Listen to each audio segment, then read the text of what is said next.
Et si nos choix politiques étaient influencés par des visages qui nous ressemblent sans qu'on s'en rende compte? Je vous montre une vidéo et je réagis.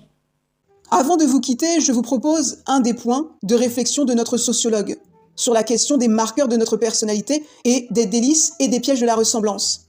En effet, nous pouvons noter sur le document 2 et d'après les propos d'Amadieu que les recherches américaines se sont multipliées pour mettre en adéquation un beau visage, un visage qui inspire confiance ou encore un visage qui donne l'air honnête. En 2016, ils étaient capables de fabriquer informatiquement un visage qui suscite tel ou tel sentiment chez ses observateurs.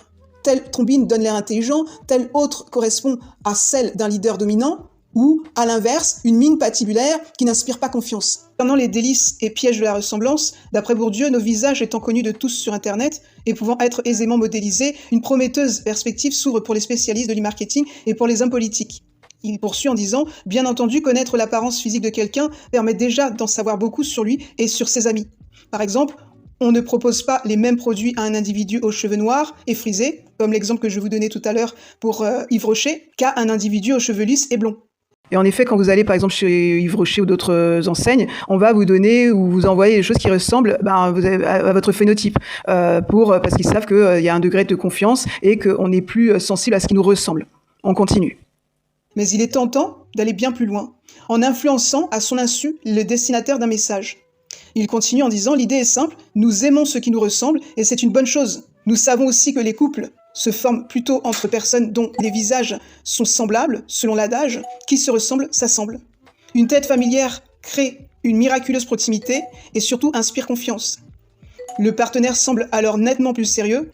D'ailleurs, l'inverse se vérifie également. Plus un visage est différent d'une autre, moins on lui fait confiance et moins on est prêt à avoir une aventure ou une relation sérieuse avec lui.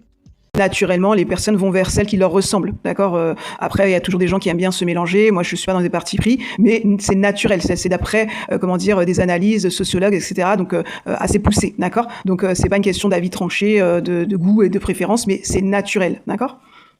Donc, Amadieu poursuit en disant « Que se passe-t-il maintenant si un message vous est envoyé sur votre boîte mail venant de quelqu'un qui vous demande de signer une pétition ? Celui-ci a mis une photo de lui qui vous ressemble vaguement, mais vous ne vous en rendez pas compte. Pourquoi ? Eh bien, parce que vous ne pouvez pas vous en apercevoir car son visage reprend 30% du vôtre.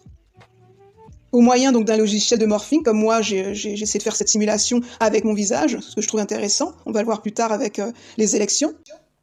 Alors je précise que là, il n'y a pas de parti pris pour un parti politique. J'ai fait exprès de prendre des exemples qui sont assez opposés en termes de phénotype. C'est une exagération, mais sachez que ce sont suite à des analyses, on va le voir après, poussées de chercheurs américains. D'accord ?